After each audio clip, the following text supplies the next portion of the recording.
Halo Tribuners, kembali lagi dengan saya Ika Umira pada podcast Tamu Tribun.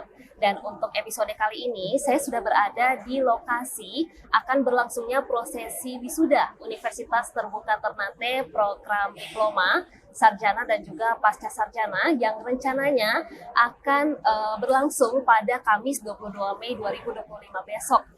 Tepatnya di Gedung Asrama Haji Kota Ternate, Maluku Utara di Kelurahan Ngade, Kecamatan Kota Ternate Selatan. Nah, untuk live-nya sendiri, Tribuners, mungkin podcast ini akan naik setelah prosesi wisuda tersebut berlangsung, akan kami siarkan secara live di YouTube Tribun Ternate. Jadi untuk Tribuners yang mungkin ingin menonton kembali siaran live tersebut, bisa cek link di description box di bawah. Nah, untuk kali ini saya sudah bersama dengan 3 narasumber yang luar biasa dan juga berkompeten di bidangnya masing-masing. Karena pada hari ini kita akan membahas soal salah satu program dari Pemprov Maluku Utara untuk memajukan pendidikan di Maluku Utara, yakni terkait dengan penerapan pendidikan gratis dan berkualitas dan tentunya penerapannya di Universitas Terbuka Ternate. Nah, untuk itu, sudah bersama dengan saya ada Pak Dr. Abu Bakar Abdullah MSI, selaku PLT Kepala Dinas Pendidikan Maluku Utara, lalu Pak Direktur Universitas Terbuka Ternate, Pak Dr. Mukhlis Hafel MSI, dan juga Direktur Program S2 dan S3 atau Pasca Sarjana, Pak Profesor Dr. Maman Rumanta MSI. Apa kabar Bapak-Bapak sekalian? Alhamdulillah. Oke, jadi ini pengambilan podcastnya tuh kebetulan setelah seminar.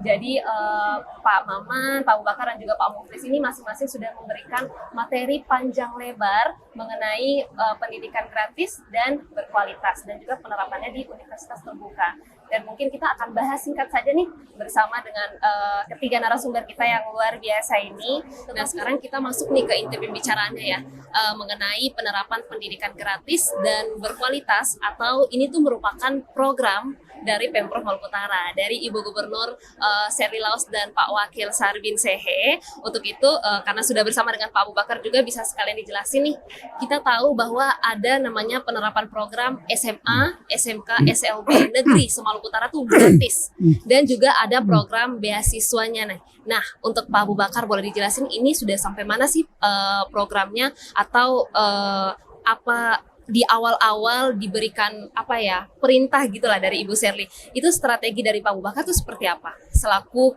Kepala Dinas Pendidikan Maluku Utara? Baik, terima kasih. Pertama, alhamdulillah untuk Pak Dokter, Prof. Alhamdulillah untuk sampai hari ini itu kita sudah pada tahapan penyaluran. Kita sudah menyalurkan tanggung jawab pemerintah untuk mengganti uang komite. Karena gratis itu sebetulnya adalah uang komite yang selama ini ditarik oleh masyarakat, kita ambil menjadi kewajiban pemerintah. Dan alhamdulillah sampai pada hari ini itu sudah kita salurkan ke sekolah-sekolah secara keseluruhan, di mana untuk tahap awal ini kita berlakunya kan dari April dan seterusnya. Alhamdulillah, jadi 3 bulan pertama sudah kita bayarkan, yaitu April, Mei, Juni. Itu dari 500 sekolah dengan 71.000 siswa. Nah, untuk tahap pertama kan masih negeri nih. Nah, negeri akhirnya 252 sekolah negeri, tetapi yang sudah memenuhi administrasi untuk kita lakukan pembayaran itu baru 125 yang sudah terpenuhi dan sudah kita salurkan mulai hari ini. Sudah mulai gratis nih ya? Sudah. Jadi nggak usah lagi itu sekolah-sekolah narik uang komite. Nah, satu lagi nih, biasanya setelah ini ada juga yang berkembang di opini nih, bahwa bagaimana gratis tapi ada sekolah masih narik uang ujian, sekolah masih narik uang ini. Ya, itu kan kemarin di awal Januari, Februari, Maret. Kan kita program gratisnya mulai April. Jadi masih ada kewajiban kewajiban orang tua bayar uang dari Januari, Februari, Maret. Itu harus dibayar uang komitenya karena kita covernya dari April ke sini. Makanya kalau ada yang sekolah yang nagih, ya itu kewajiban orang tuanya di Januari ke Maret itu. Jadi jangan sampai kemudian diopinikan bilang gratis kok masih nagih, masih narik begitu. Nah ini gitu. Kemudian ada uang ujian. Uang ujian itu mestinya tidak ada. Cuman selama ini mereka itu sering pakai itu uang ujian. Nah, pungutan uang ujian kemarin kita sudah larang.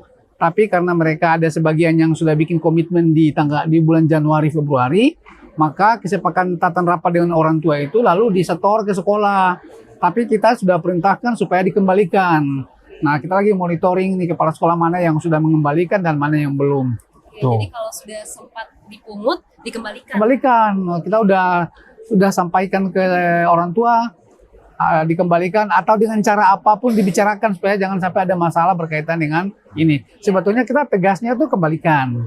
Tapi tiba-tiba lalu hasil pembicaraan Kepsek sama orang tua, udah ini kita hibahkan ke sekolah untuk pembangunan apa ya, itu urusannya di sana. Tapi jangan kemudian itu menjadi sesuatu yang opini yang tidak baik bahwa masih ada penarikan lagi uang ujian, pungutan ujian.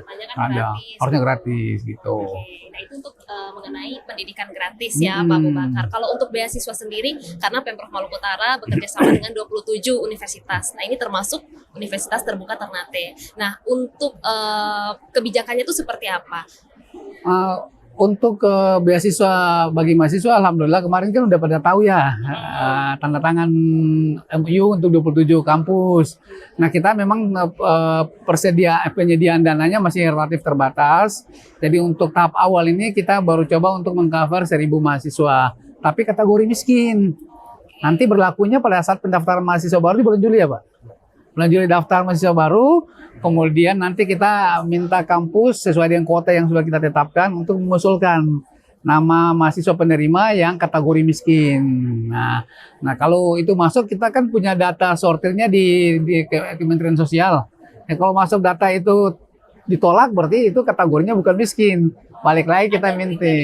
Ada, sudah ada di data DTKS-nya Kemensos. Jadi kalau dari pihak kampus mengusulkan tanpa memperhatikan kriteria, pasti nanti kita konfirm ke data DTKS, ditolak nggak bisa lanjut. Jadi kita konfirmasi lagi minta diganti.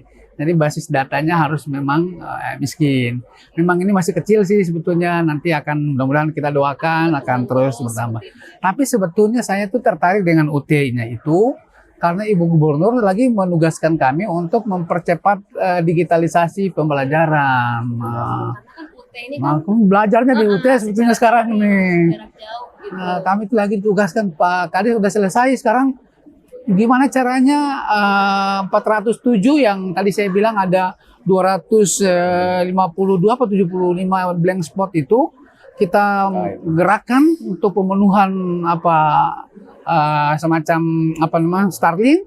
Nah kemudian dari situ kan bukan cuma dibikin, diadain begitu, dipakai. Nah pakai itu ini UT-nya kan punya pengalaman belajar jarak jauh nih, karena kata Ibu Gubernur kalau sudah dipasangkan gimana itu bisa dipakai untuk satu keperluan administrasi pelaporan, yes oke. Tapi yang paling penting adalah pengolahan untuk pembelajaran sistem daring dan sebagainya ini.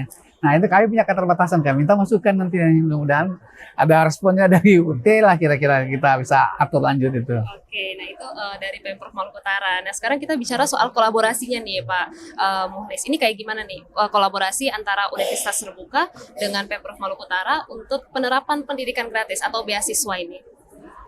Kami pada prinsipnya bersedia berkaitan dengan pendidikan gratis itu mungkin besar karena kami punya satu-satu yang ada di kabupaten kita yang ada di Utara, dan kemudian mungkin pendaftaran itu akan seleksi juga tergantung yang kita mampu, dan kami akan usulkan ke provinsi. Karena terus terang saja kami di Maluku Utara itu yang kawan kami itu mereka di pelosok, itu yang mengatakan bahwa mereka yang tidak mencapai Ternate, berarti mereka tidak mampu. Oleh karena itu, dengan tawaran-tawaran seperti itu, kami siap untuk bersedia.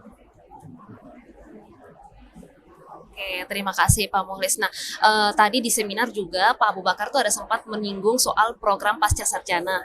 Nah, ini mungkin bagiannya Pak Maman nih. Ini dari Universitas Terbuka nanti kolaborasinya seperti apa atau kebijakannya seperti apa. Nah, program-program yang yang ditawarkan dari Universitas Terbuka untuk program pasca sarjana berkaitan dengan pendidikan gratis itu seperti apa tuh Pak Maman? Baik, terima kasih. Ini saya sangat mengapresiasi atas kerjasama antara Pemprov Maluku Utara dengan UT Ternate, dan inilah yang ingin kita bangun gitu ya. Jadi setiap universitas terbuka di daerah itu akan selalu bekerja sama dengan provinsi karena kita punya misi yang sama. Kita ingin UT itu didirikan untuk bersama-sama dengan provinsi, karena kita selalu setiap ada provinsi ada UT gitu ya. Itu dalam rangka meningkatkan kualitas SDM. Nah, kenapa UT itu diminta untuk itu? Karena kita bisa mencapai daerah-daerah yang terjauh sekalipun. Tadi dikatakan banyak sekali yang lulusan itu dari Taliabu gitu ya. Dan itu suatu kenyataan bahwa ternyata bisa tanpa harus datang bolak-balik ke sini, Taliabu bisa jadi sarjana gitu ya. Dan harapannya tadi dikatakan bahwa ada daerah-daerah yang blank spot itu bisa kita isi sekarang, sehingga mungkin S2 program SD tadi yang S1 itu bisa lanjut ke program S2 itu ya misalnya. Dan itu bisa saja nanti dikolaborasikan dengan universitas terbuka. Ya, misalnya di Palu itu sudah ada 100 mahasiswa S2 itu di program tahun kemarin itu ya baru kita ini kan. Kerjasama antara UT dengan Provinsi Sulawesi Tengah ya. Itu 100 mahasiswa dan baru kami lakukan semacam OSMB gitu ya. Dan kalau itu terjadi kerjasama, kita akan berikan yang terbaik lah ya. Ada tutorial tatap mukanya di situ, ada online-nya. Jadi itu akan dikelola juga oleh UT daerah secara khusus. Nah, kalau hanya satu-satu akhirnya kan yang ngelola itu dari UT pusat semua.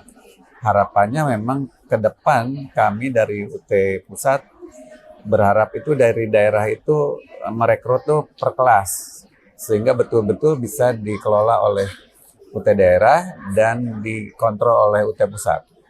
Kalau UT pusat sendiri hanya kalau satu-satu kan capek gitu ya, karena terlalu jauh, sementara dari sini juga mengandalkan UT pusat. Nah, kebijakan kita ke depan itu seperti itu, dan kita ingin ke depan itu mahasiswa UT pasca sarjana itu lulus tepat waktu gitu ya.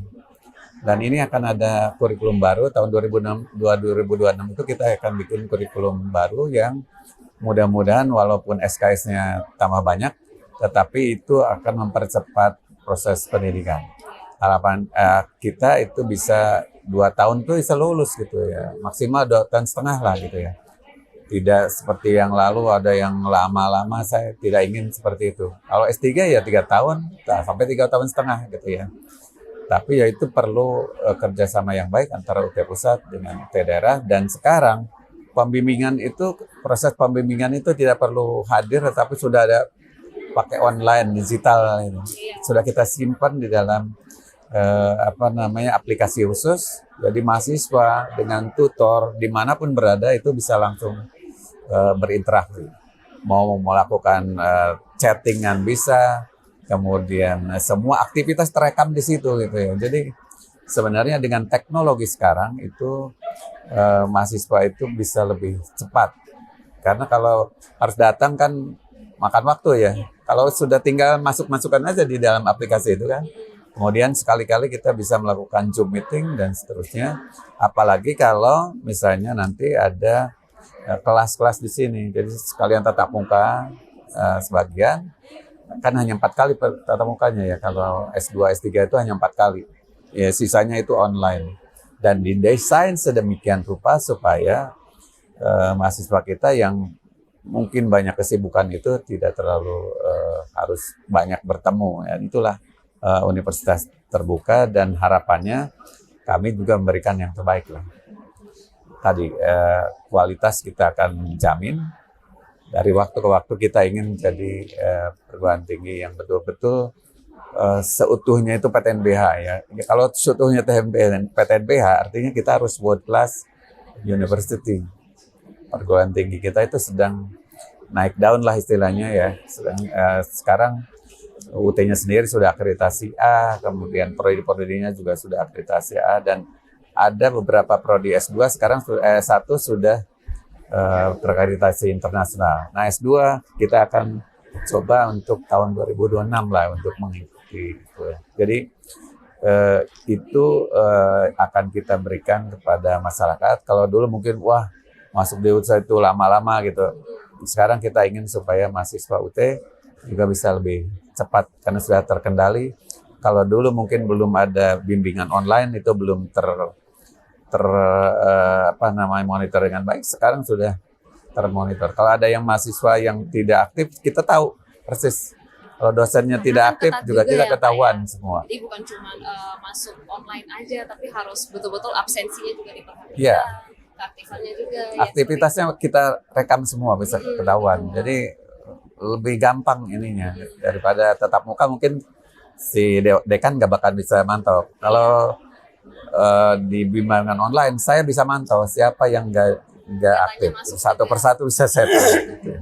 Kan universitas terbuka Ya. kan sebagai universitas pelopor Ya. pendidikan jarak jauh gitu. Dan insya Allah lulusan kita itu punya dua keuntungan. Yang pertama adalah mandiri. Kemandirian itu yang kita bangun. Kemudian yang kedua teknologi.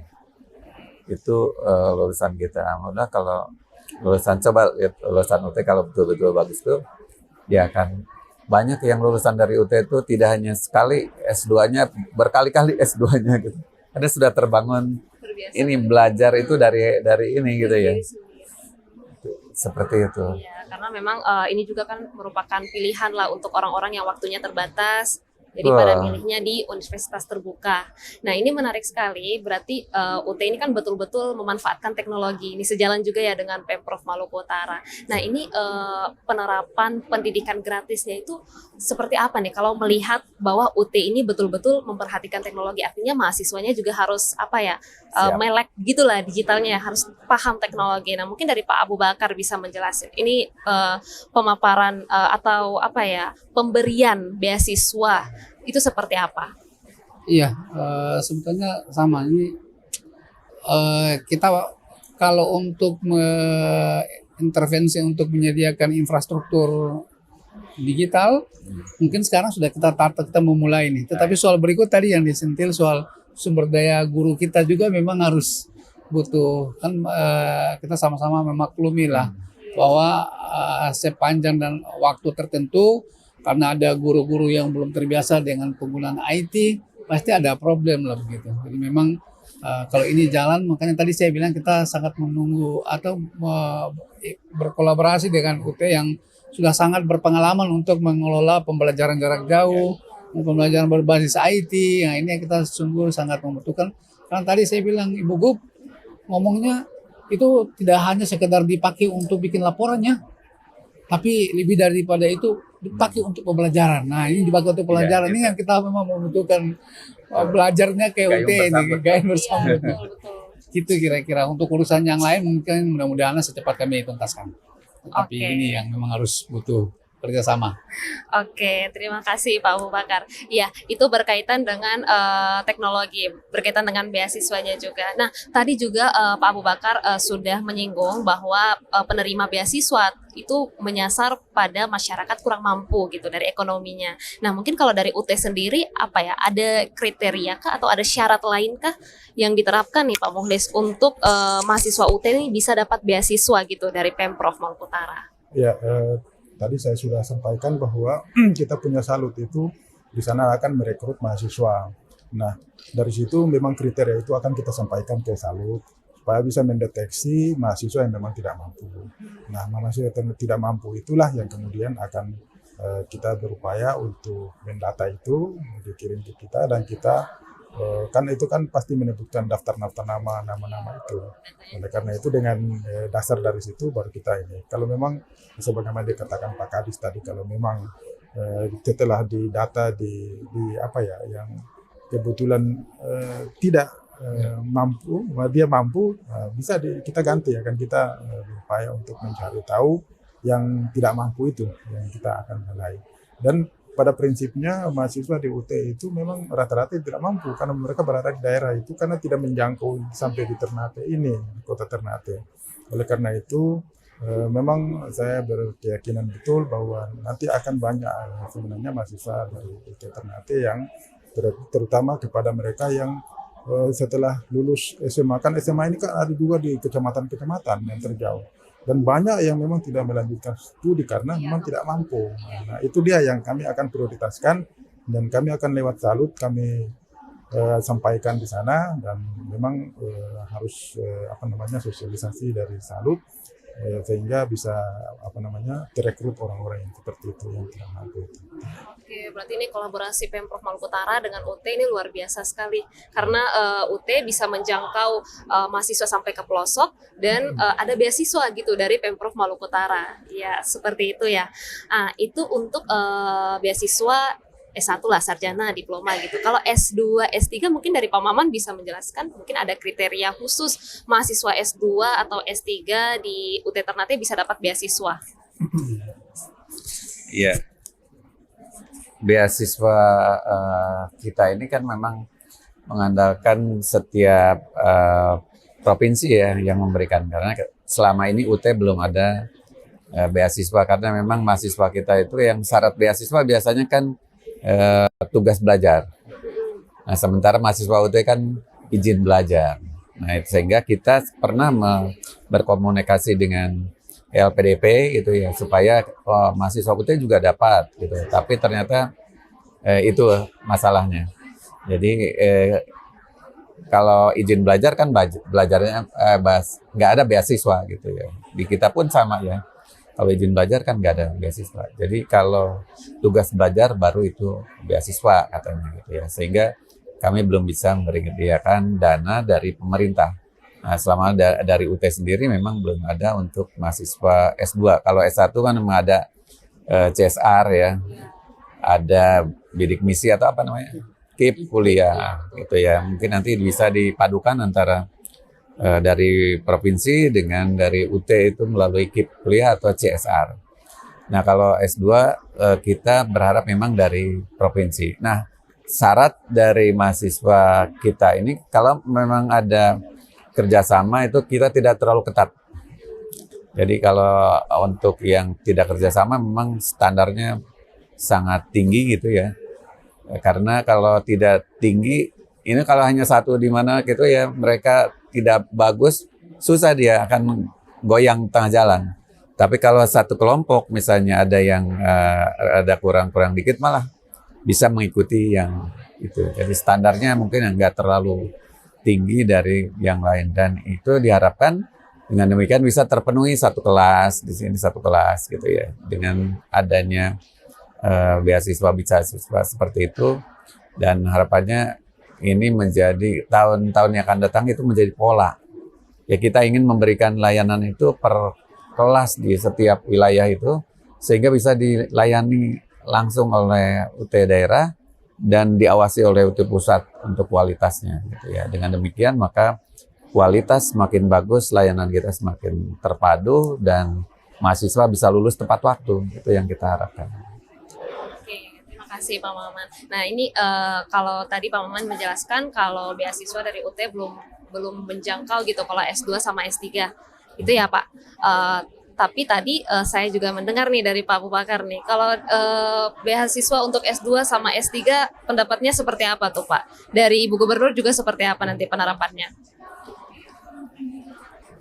Untuk S2 S3 memang sampai hari ini belum dialokasikan. Tapi sudah kita sudah menyampaikan usulan-usulan dari masyarakat. Kalau dulu sih adanya itu dalam bentuk hibah bantuan kita alokasikan gelondongan. Nanti ada yang mengajukan proposal itu langsung bisa dicairkan untuk dibantu kan. Nah, sekarang kebetulan semuanya kita fokus untuk support pendidikan gratis level SLTA, sehingga untuk sementara sumber dayanya masih di situ. Tapi kita sudah sampaikan ke Bu Gubernur, ada kelompok tertentu di ini penyelesaian studi dan sebagainya S2 S3, mudah-mudahan bisa menjadi pertimbangan ke depan. Step by step lah gitu ya. Iya. Sampai sekarang juga dari bulan April juga sudah luar biasa sekali perkembangannya, di mana SMA sudah gratis, terus beasiswa juga sudah mulai tadi kerjasama sama 27 universitas.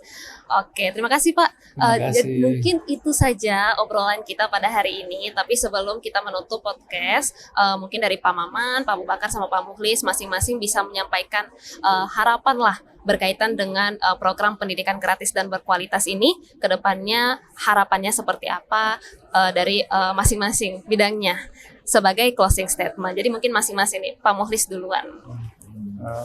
Bisa lihat ke kamera ini sebagai closing statement, Pak. Baik, terkait dengan harapan ke depan untuk kerjasama ini, kami memang berharap mudah-mudahan ini berlangsung secara terus-menerus sampai ini kan program Ibu Gobi ya, jadi mudah-mudahan kita tetap dukung dan kita berharap ke depan itu lebih meningkat lagi, dan apa yang memang kami siap untuk kalau dibutuhkan kami akan, mungkin itu saja ya. Saya satu kata saja itu, satu kata sih saya, yang jelas kuliah itu asik, menyenangkan, dan kalau sampai tidak sempat kuliah sebetulnya rugi. Apalagi kalau gratis ya. Apalagi kalau ada yang sudah dibantu-bantu, dulu kita juga belum sempat dibantu-bantu juga harus kuliah, apalagi sekarang kalau nggak sempat kuliah rugi. Jadi kuliah penting, ayo masuk kampus dan kuliah. Terima kasih Pak. Silakan Pak. Ya, harapannya Universitas Terbuka bisa bekerja sama dengan berbagai pihak di setiap wilayah di provinsi manapun untuk meningkatkan SDM di Indonesia. Oke, terima kasih Pak Maman untuk closing statement-nya, dan saya ucapkan sekali lagi terima kasih banyak untuk Pak Mukhlis, Pak Abu Bakar, dan Pak Maman untuk waktunya. Sudah tersita lumayan lama, padahal tadi sudah sudah capek lah tadi habis seminar. Terus nanti ada persiapan juga karena besok wisuda, prosesi wisudanya. Dan terkait dengan wisudanya, saya informasikan kembali, mungkin ini podcastnya naiknya setelah prosesi wisuda tersebut. Ingin saya informasikan bahwa kami menyiarkan secara live prosesi wisuda dari awal hingga selesai untuk Kamis 22 Mei 2025 besok. Jadi untuk Tribuners yang menyaksikan podcast ini dan ingin menyaksikan kembali siaran live tersebut, bisa cek link di description box di bawah. Nah, mungkin itu saja Bapak-bapak sekalian. Untuk Tribuners yang menonton, bukan semoga sih, tapi pasti episode kali ini bermanfaat sekali karena kita dapat ilmu yang luar biasa dari Pak Maman, Pak Mukhlis, dan juga Pak Abu Bakar. Dan terima kasih kepada Tribuners yang sudah menonton. Saya Iga Almira, pamit undur diri. Terima kasih dan sampai jumpa.